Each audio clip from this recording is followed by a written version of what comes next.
Hi guys, today we're speaking to Dawn Jorgensen. She is our first guest speaker for FAQ Friday. Dawn is a respected travel writer and intrepid explorer, and we are very excited to have you with us. Well, my name is Dawn Jorgensen, and I have a background in tour operating, where I used to have a company that arranged bespoke holidays for international clients to Southern Africa. And when I stopped and sold that company, I really missed travel, so I started writing a blog, and that was in March 2010, and it just evolved from there.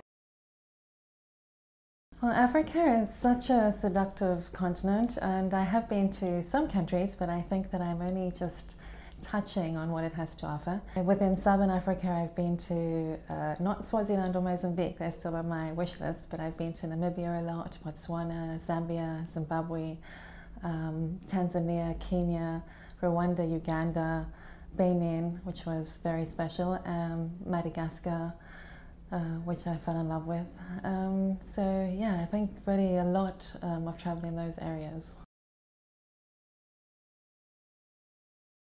As I say, I'm very seduced by it. I mean, I'm African to the core, and born and raised in the Free State and been living in the Cape for about 15 years, but I think I love the optimism that I see in Africa.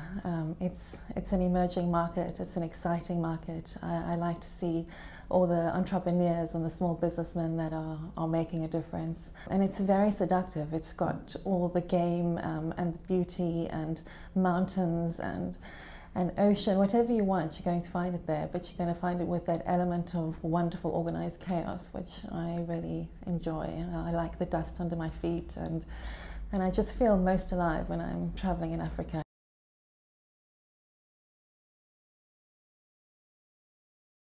I think the world is full of stereotypes. I think some stereotypes that I come across are that there are, elephants roaming in the street, or lions, down the road, or that there's no infrastructure, that there are no skyscrapers, that there's no good food. But when you go into big cities in African countries, you actually see how functional they are. That's another stereotype, that Africa is not functional, but it is. It might not be functional in a way that we are familiar with, or in a Western way, but perhaps it's simpler in a more simplistic, functional way, and that's not necessarily a bad thing, because it's a different thing. As for traveling alone, absolutely. I mean, I have traveled alone, or I've joined overland trips if it helped me fulfill my African dream, like going to the gorillas in February. It was very easy for me to join a Nomad Adventures tour and go with them, because you can't, traveling across the country on your own can be a bit tricky, but there are ways around it. I do a lot of research. I don't just arrive and figure my way out, but that's me. I think that part of the fun when you travel is in the planning and in the reading up about a destination and figuring out where you want to go. So yeah, I think it is safe, but you have to be sensible. Like, you have to be sensible anywhere in the world.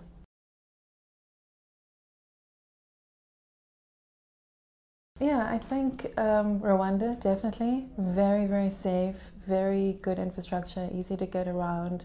You can really fly into Kigali, and from there, you book for a week, for example, and from there you can do gorilla tracking, which is maybe just a 2 or 3 night trip out of town. There's beautiful lake areas that you can go to. So I think that is a very, very easy place to get around in on your own. And then I think if you're prepared to arrive and take a driver and explore, even somewhere like Madagascar, I'm not offering in those 2 examples a place where you could get in a car and drive, but if you were prepared to do that, I think Namibia is probably the easiest place to just get in a car and drive and explore.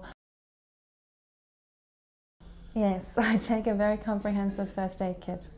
And I learned this the hard way. I got food poisoning in Benin, and there was absolutely nowhere where I could find a doctor or a clinic. I was in a very remote area. And then I take a lot of scarves. I take a lot of scarves everywhere, but I definitely take scarves to Africa, because I think that you often find yourselves in areas where you need to be more respectful. It's really hot, you may have shorts on. It's good to just have a scarf to tie around your waist or put over your shoulders. I actually have 2. I just had the most wonderful time when I was in Kampala in Uganda in February.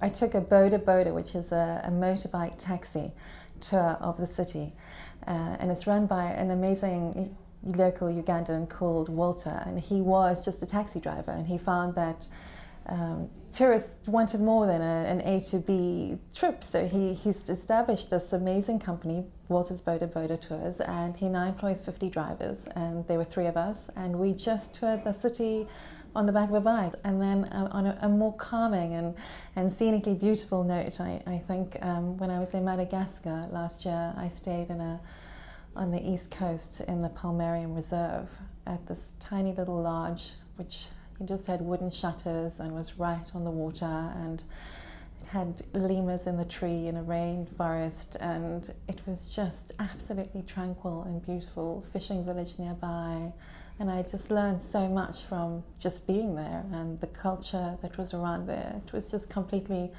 untouched and unaltered, and yeah, I would go back there in a heartbeat.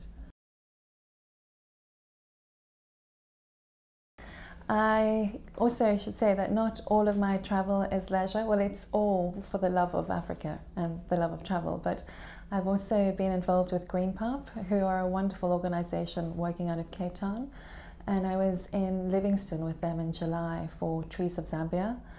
They go up every year and they plant trees just to help combat or towards the deforestation that is happening there. And that was a very special experience, and really if anyone is looking at spending time in Africa and is a little bit anxious about going on their own, that's a wonderful thing to consider. There was recently a really good volunteerism article on Travelstart by a friend and wonderful African lover and travel buddy of mine, Linda Markovina of Moving Sushi, where she listed 21 really good options if you want to come out and volunteer in Africa. But I've really realized that Africa has so much to offer, and if you aren't traveling in Africa, you're depriving yourself of a very special opportunity for self-growth, for a realization of what the continent has to offer. And I know that once you start traveling in Africa, you'll be completely seduced to keep going back like I have been. So really, I cannot recommend it enough. Go, explore, be brave, learn about people, and give it the chance that it deserves. Travel Massive is a global meetup movement. It was founded by an Australian, Ian Cumming, who just saw the need for people in the travel industry to speak.